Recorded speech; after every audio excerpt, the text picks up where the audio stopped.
श्वेरा Gustave कोई आम तोप नहीं थी। सोचो, एक ऐसा हथियार इतना बड़ा कि एक ही गोले से पूरा शहर तहस नहस। ये थी श्वेरर गुस्ताफ की असलियत, एक सुपर हैवी रेलवे गन जिसे नाजी जर्मनी ने वर्ल्ड वॉर 2 में बनाया था। इस महाभयंकर हथियार का दिमाग था खुद एडोल्फ हिटलर का, जो चाहता था एक ऐसा आर्टिलरी पीस जो फ्रेंच मैजिनो लाइन की डिफेंसेस को ध्वस्त कर दे। गुस्ताफ एक सच्चा दैत्य था, वजन 1305 टन से ज्यादा और लंबाई 150 फीट से भी ज्यादा। इसे ट्रांसपोर्ट करना और डिप्लॉय करना बहुत बड़ा हेडेक था। इसे टुकड़ों में रेलवे ट्रैक पर ले जाया जाता था और इसे असेंबल करने और चलाने के लिए 250 से ज्यादा आदमियों की जरूरत पड़ती थी। लेकिन गुस्ताफ की डिस्ट्रक्टिव पावर कमाल की थी। ये 2 तरह के गोले दाग सकता था, एक हाई एक्सप्लोसिव शेल जिसका वजन 60 टन से ज्यादा और एक कंक्रीट पियर्सिंग शेल जिसका वजन 8 टन से ज्यादा। ये महाभयंकर गोले 25 मील दूर तक निशाना लगा सकते थे और पीछे स्विमिंग पूल जितने बड़े क्रेटर्स छोड़ जाते थे। श्वेरा गुस्ताफ पैदा हुआ हिटलर के फ्रांस को जीतने और उनकी मजबूत डिफेंसेस को तोड़ने के सपने से।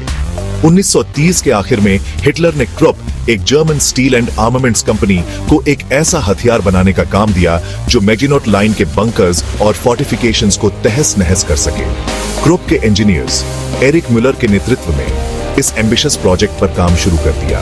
नतीजा निकला एक इंजीनियरिंग का अजूबा, साइज और फायर पावर में सबकी उम्मीदों से भी बढ़कर। गुस्ताफ की 28 फीट से ज्यादा लंबी बैरल स्पेशली इतने हैवी गोले दागने के प्रेशर को हैंडल करने के लिए बनाई गई थी। गुस्ताफ को बनाना बहुत बड़ा काम था। ये इतनी बड़ी थी कि एक पीस में नहीं बन सकती थी, इसलिए इसे सेक्शंस में बनाया गया और फिर साइट पर असेंबल किया गया। इस प्रोजेक्ट में बहुत ज्यादा रिसोर्सेज और मैन पावर लगी। इतनी पावर के बावजूद श्वेरर गुस्ताफ का वॉर टाइम रोल बहुत लिमिटेड था। इसका साइज और लॉजिस्टिकल मुश्किलें इसे ज्यादातर कॉम्बैट सिचुएशंस के लिए इम्प्रैक्टिकल बनाती थीं। गुस्ताफ को स्पेशली बिल्ट रेलवे ट्रैक्स पर ही ले जाया जा सकता था, जिससे ये अलाइड बॉम्बिंग रेड्स के लिए वल्नरेबल हो जाता था। गुस्ताफ ने अपना पहला और सबसे बड़ा एक्शन 1942 में सीज ऑफ सेवास्टोपोल के दौरान देखा। जर्मन आर्मी ने गुस्ताफ को सोवियत पोजीशंस पर हमला करने के लिए डिप्लॉय किया। कई दिनों तक गुस्ताफ ने शहर पर तबाही बरसाई, फोर्टिफिकेशंस को तबाह किया और हेवी कैजुअल्टीज दिए। लेकिन सेवास्टोपोल में गुस्ताफ के परफॉर्मेंस ने इसकी लिमिटेशंस दिखा दी। गन का स्लो रेट ऑफ फायर और इसके हाई मेंटेनेंस की जरूरत ने इसे ईस्टर्न फ्रंट के फास्ट पेस्ड बैटल्स के लिए आइडियल वेपन नहीं बनाया। सेवास्टोपोल के बाद गुस्ताफ का एक्शन लिमिटेड रहा। श्वेरा गुस्ताफ वर्ल्ड वॉर 2 के दौरान जर्मन इंजीनियरिंग का एक उदाहरण है। यह टेक्नोलॉजी का एक मार्वल था जिसने आर्टिलरी डिजाइन की बाउंड्रीज को पुश किया और अनप्रेसिडेंटेड डिस्ट्रक्टिव पावर वाले वेपन्स बनाने की क्षमता दिखाई। लेकिन गुस्ताफ टेक्नोलॉजिकल ओवरकिल का एक कॉशनरी टेल भी है।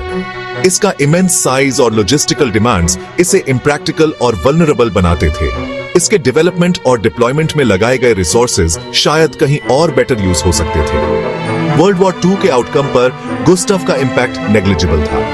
आखिर में श्वेरर गुस्ताफ को 1945 में एलाइड फोर्सेस ने कैप्चर कर लिया। इसे सोवियत हाथों में जाने से बचाने के लिए जर्मन्स ने इसे पार्शियली डिस्ट्रॉय कर दिया, अपने एम्बिशन और इंजीनियरिंग माइट का एक टूटा हुआ निशान छोड़कर। आज गुस्ताफ के सिर्फ फ्रैगमेंट्स बचे हैं, म्यूजियम्स में स्कैटर्ड कोलोसल वेपनरी के एक बायगॉन इरा और मिलिट्री माइट के फैसिनेशन की याद दिलाते हुए।